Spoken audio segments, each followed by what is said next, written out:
Hello everyone, today I've got an eBay coin lot that I purchased from Britain. It came across the pond. It took them a couple of weeks, but it is here now. You can see right here that it was shipped by the Royal Mail and Airmail. And let's see down here, 4 pounds to ship it, and it came from Tiverton, Devon, United Kingdom. I don't know what that means. Here is our custom form. And so this was a silver lot that had several older coins, and really happy about this one. It didn't cost me too much. And let's go ahead and cut this one open.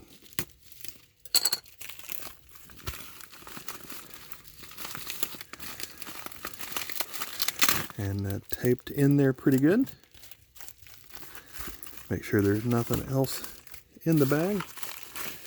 It does not look like it, so we'll set that down. And while I was looking through what this seller had, I went ahead and looked at some of their other listings just to see if there was anything else that I thought was interesting that I would add on to it. So I did add one copper coin that I thought he had at a good price. And these appear to be taped down pretty good. So let me pause for a moment and kind of get some of this tape off of here. All right, so we put the lot of tin coins, silver coins, in this one envelope down here. And so in this second envelope, it has just the one coin that I bought separately. He said this one was too well worn. And someone just called me for trying to sell a car warranty, so let me go back. This particular coin, he said this is too well worn. The seller said he didn't want to go to the trouble in figuring out what this is. And so he just had a price of, I guess it was 1 pound, maybe it was less than that. But I didn't pay a whole lot for this. But looking on the back right here, I did kind of recognize the design. And if we take a look here, on the left, you can kind of see where it has the name George, except it's in Latin. And then at the top, it has the number 2. So this is King George II from Britain. And so it was a British coin, and he didn't recognize it. But this one's going to date back to somewhere around 1746 to 1754. Yeah, it's well worn, but if it was in good shape, I wouldn't have been able to afford it, I don't think. This is a half penny.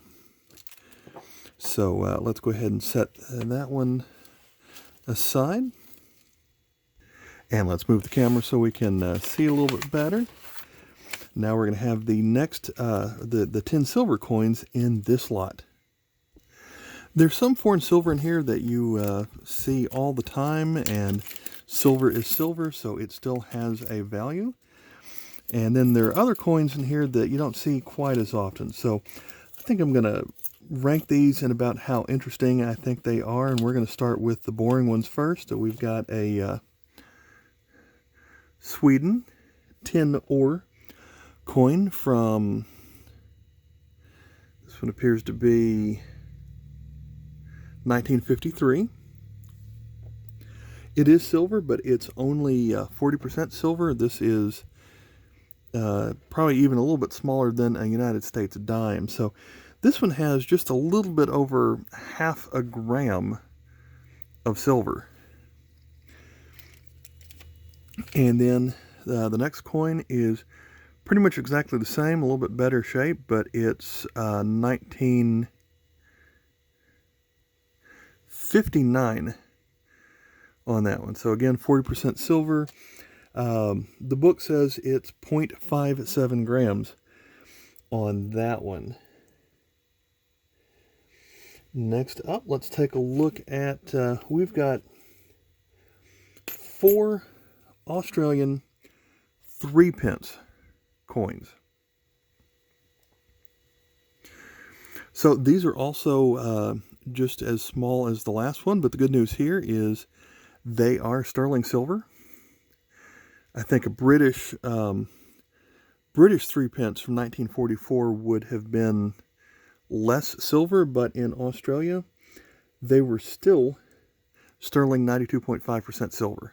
So this one is 1944. That's about 1.3 grams of silver. Next one is 1941.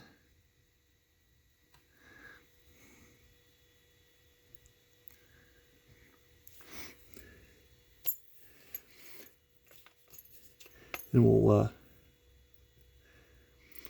go a little bit older than that. Okay, next up we've got one from 1919. The silver on this one is kind of awfully grimy. Whatever the opposite of a proof coin is what you've got here, because the whole surface is turned black on this one. But we've got a George V on this coin. Of course, very well worn on here. And surprisingly, there's about 1/10 of a gram less of silver in this one. Maybe as they sculpted the king on here, it didn't quite use as much silver, or somehow because of the design of the back, it's got at least the Australian shield on this one. And then we've got one more 3-pence. Here it is. This one is in better shape. I believe this one is 1910. This one, and although a different monarch, this one is Edward VII.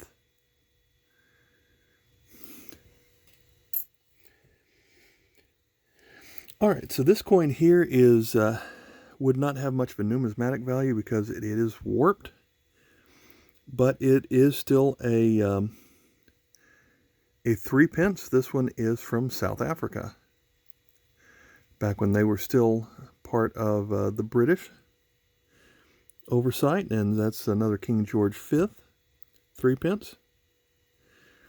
Do our best to take a look at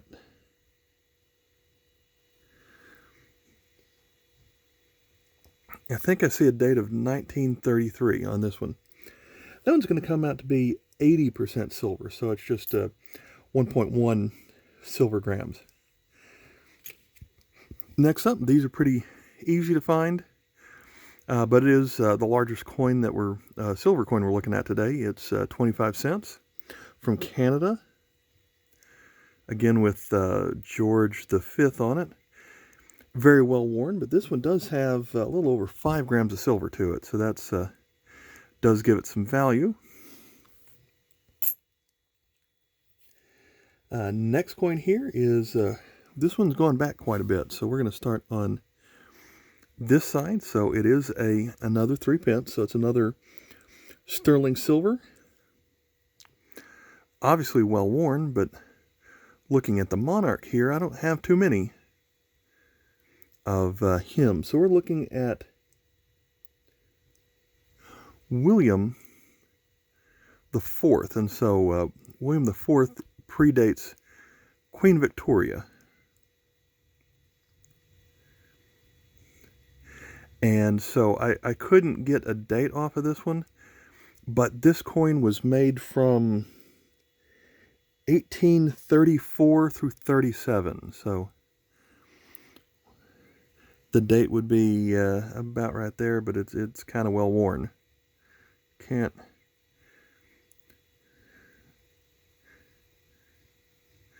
Maybe if I take a closer look someday under a magnifying glass, maybe I can see there's a number there, but from here I can't really see it.